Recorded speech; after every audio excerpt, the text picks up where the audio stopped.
Hello and welcome to a new video. Today I have a puzzle that was solved by Mikhail Tal, and it is not easy at all. But if you try hard enough, maybe you will find the solution as well. To begin with, we can see that this pawn needs only one move to promote. What is interesting about this puzzle is that every single piece has a purpose. At first glance, it might seem like the idea is simply to promote the pawn, but there is also a knight that can fork and capture the queen. What do you think is the winning move that Mikhail Tal noticed? The move is knight to f6. But why is this ordinary check so strong? The king cannot go up because the pawn would simply promote to a queen. So the king has to go down. If the king goes to g6, white plays bishop to h5. This move gives check and at the same time allows the pawn to promote, because knight to f7 is no longer available. So the only move for the black king is g7. Now Mikhail Tal again found a move that forces black to play only one move. Can you find it? The move is knight to h5. But why this move? As we know, the king cannot go up because the pawn will promote with check. The king also cannot go to f7 because the pawn will promote again. If the king goes to h7, bishop to c2 gives check and forces the black king up, which leads to mate in 1. So the only move is king to g6.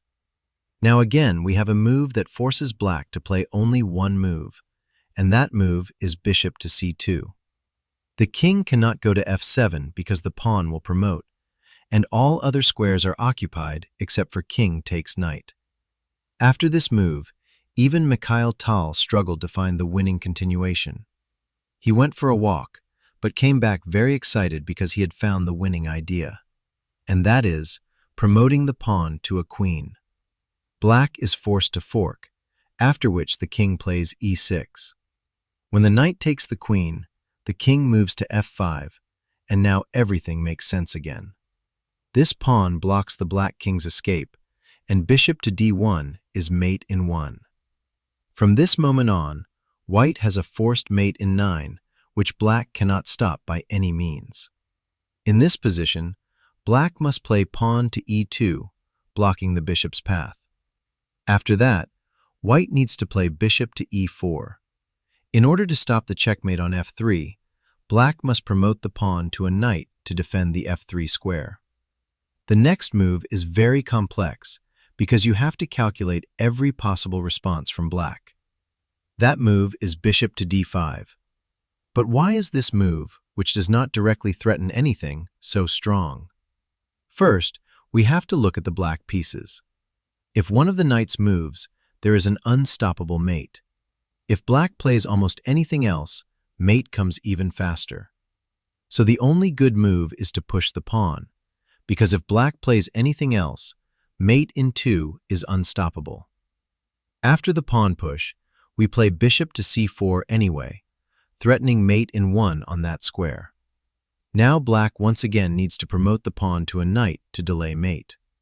Now the bishop goes to b5, again threatening mate on e8. Black has only one move, knight to c7. And now the final move is bishop to a4, which creates unstoppable mate on d1. What a puzzle. Black has as many as 4 knights and a pawn, and still cannot defend against checkmate. Did you manage to solve at least part of this puzzle? Let me know in the comments below, and I will see you in the next video.